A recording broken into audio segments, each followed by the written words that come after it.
What's going on, dudes? It's Titan here with a brand new video for you guys. But first things first, as always, hope you guys are having an amazing day.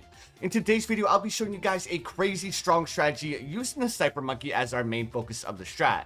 So guys, that's pretty much it. So sit back, relax, and I hope you guys enjoy. And the strat is going to consist of Gwendolyn, a Boomerang Monkey, Monkey Sub, and the Sniper Monkey. And I promise guys that this strategy is insanely strong, dudes. Insanely strong. And you guys will see right here exactly why. Alright, so the first thing that we want to start off with is we want to start off with a Boomerang Monkey. Now, the placement of the Boomerang is going to be highly map dependent. So, just do your best judgment on where to place the Boomer and all that fun stuff. Alright, so now that we have our Boomerang upgrade to a 200, the first thing that we want to do is we want to upgrade it to a faster throwing, and then we're going to save up for faster rangs. And this will give us enough popping power to pretty much deal with whatever our opponent wants to send our way. Alright, there we go.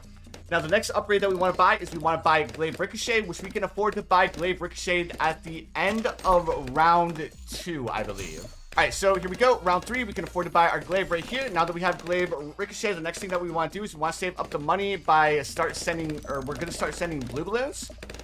And now we're going to save up to buy our Gwendolyn.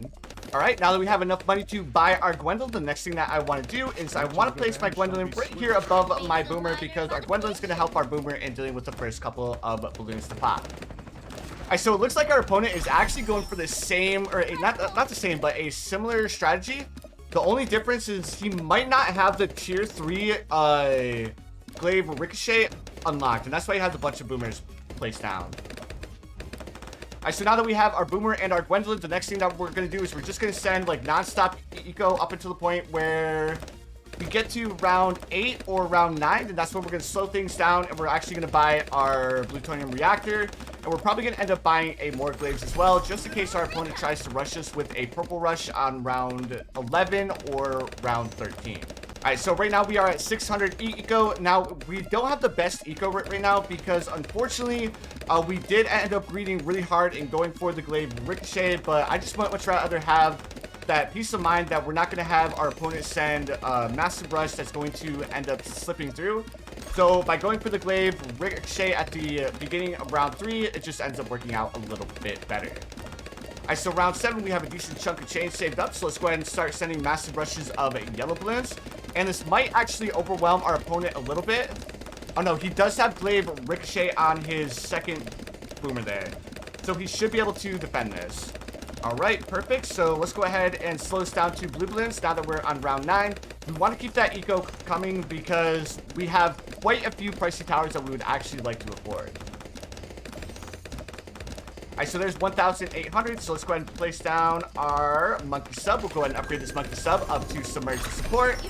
And we should be able to afford Plutonium Reactor here in just 1 second. So round 12 is the round that we need to have a Plutonium Reactor for. Because if we don't have Plutonium Reactor for round 4, then unfortunately he'll probably end up killing us with like a Camel Rush or something crazy like that. Alright, so now that we have the Plutonium Reactor, the next thing that we want to grab is we want to grab Barbed Darts, and we also want to grab Heat Tip Darts. So now that we have all this, we can go ahead and swap back to sending our eco balloons. And we also kind of want to pay attention to what our opponent is doing as well. So right now it looks like he has the Camo Village, and he's also going for a Bionic Boomerang, which is a super interesting strat. Ooh. So he's going for the Super Monkey Moab Press strat. This is actually going to be a very, very unique fight here, because he has a lot of Moab knockback, and on top of that, he also has a really strong strat with the Dark Knight as well. Next thing that I want to do is I want to grab myself my sniper, because we're going to be using the middle pathway sniper farming strat here. Alright, so let's grab Night Vision, we'll grab Shrapnel Shot, and we'll also grab Bouncing Bullets here in just a second. I want to get my eco up to around 2k before I completely cut off my eco. Alright, so there we go. We can go ahead. Let's go ahead and wait just a little bit longer before we buy Bouncing Bullets.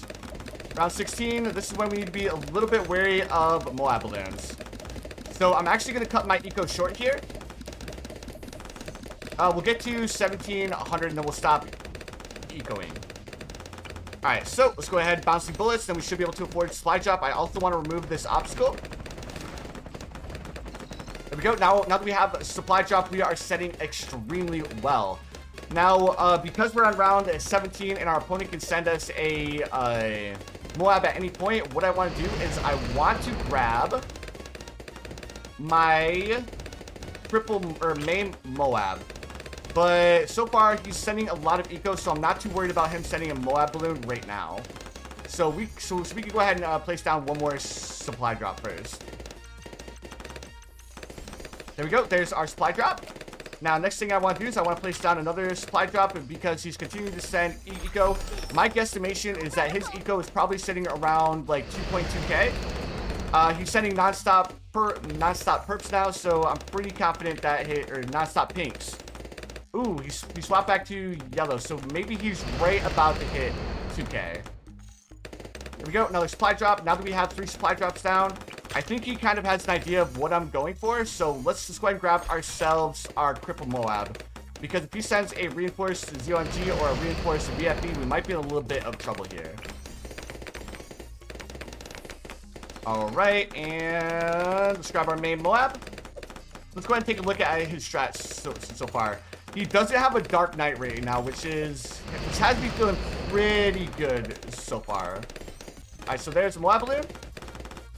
I'm kind of interested to see if he's going to get a Moab press. Or if he's trying to bait me into sending a early game Moab. Alright, there we go. There's 2,000. There's our supply drop. I probably want to go, let me see, 2, 4, 5. Let's just go ahead and grab ourselves, I think 7 supply drops should be fine. Then we'll go ahead and go for 4, 5, 6 cripple Moabs, and that should work out pretty well. So that's 6. Let's grab one more supply drop, and then we'll go ahead and swap out, or then we'll start grabbing a couple more cripple Moabs, just to make sure that we have enough Moab stopping power for round 26. Because round 26 could still be a little bit of a pain, especially if he sends like massive rushes of DDT balloons. Perfect. Let's grab another main Moab, and then we'll go ahead and grab another one. Deadly Precision, main Moab. We'll grab Night Vision Goggles. This one's set to first. We'll set this one to strong. No, we'll set this one to first. Main Moab. And then we'll set the next one to strong, and we'll upgrade it to the top path and the middle path. There we go. There's 2 Dark Knights on his side, so I have a feeling that he would easily be able to defend a DDT rush. And then we'll grab another cripple Moab, just to be on the safe side. There we go. Or not cripple, but maim. Because a DDT rush can be extremely painful, and I don't want to lose to a DDT rush. There we go, perfect. Just enough money here in a second for a main Moab. Perfect. Now, next thing that I want to do is I want to grab my preemptive strike. So let's go ahead, we'll place a monkey sub up here. We'll go ahead and upgrade it to submerged support with twin guns and airburst starts to go ahead and reveal camo balloons. And then over here, we'll go ahead and upgrade to our preemptive strike. And then this should be a decent amount of popping power to deal with any DDT balloons that he tries to send our way. Now, because our eco isn't the best, one option I do have is I could sell all of my middle pathway snipers, but because we're relying only on our mid pathway snipers for our eco, I want to keep them on the field if we have a decent chunk of chains saved up. There we go. So he's sending DDT balloons right now. If you can't see that in the very top. Alright, there we go. Now, let's go ahead and sell, and we'll grab our preemptive strike. So now that we have our preemptive strike, let's go ahead and continue to save ourselves a little bit of money here. And then let's rebuy a couple of supply drops. Oh no, I think my opponent finally is starting to realize how big a trouble he's in right now, because we have a lot of popping power with our preemptive strike right now. I mean, did you guys just see how fast we deleted those DDT balloons? Our opponent is in trouble. He's in big trouble right now because we have infinite stall. We have a massive amount of Moab popping power, and on top of that, guess what, boys? We're also gonna hit him with a couple of Moab presses. just as a little bit of a safety precaution. Because in case we have a couple of balloons that make it a little bit too far, it would be nice to be able to knock them back so our snipers can deal with them. And then we'll grab one more, and then we'll start saving up money to start sending a couple of balloons his way. Actually, let's go ahead, collect one more time. One more time. Go. And then let's go ahead and sell all of our bouncing bullets.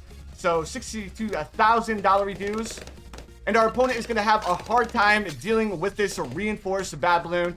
And then just to add a little bit of insult to injury, I'm also going to hit him with a rush of DT balloons here in just a second. So I highly doubt that he's actually gonna be able to deal with the bad balloon, even though he does have the dark knight. But who knows? He could still end up doing a decent amount of damage to the actual BFB balloon. So now that our bad balloon's about halfway through, let's go ahead and hook him up with a quick rush of DT balloons. There we go. And that's a GG, boys. So what do you guys think of this strategy? Leave a like on the video if you guys think this strategy is extremely overpowered. Also, subscribe if you guys are going to give this strategy a try for yourself. But anyways, dudes, thank you for watching, and I'll see you guys in the next one.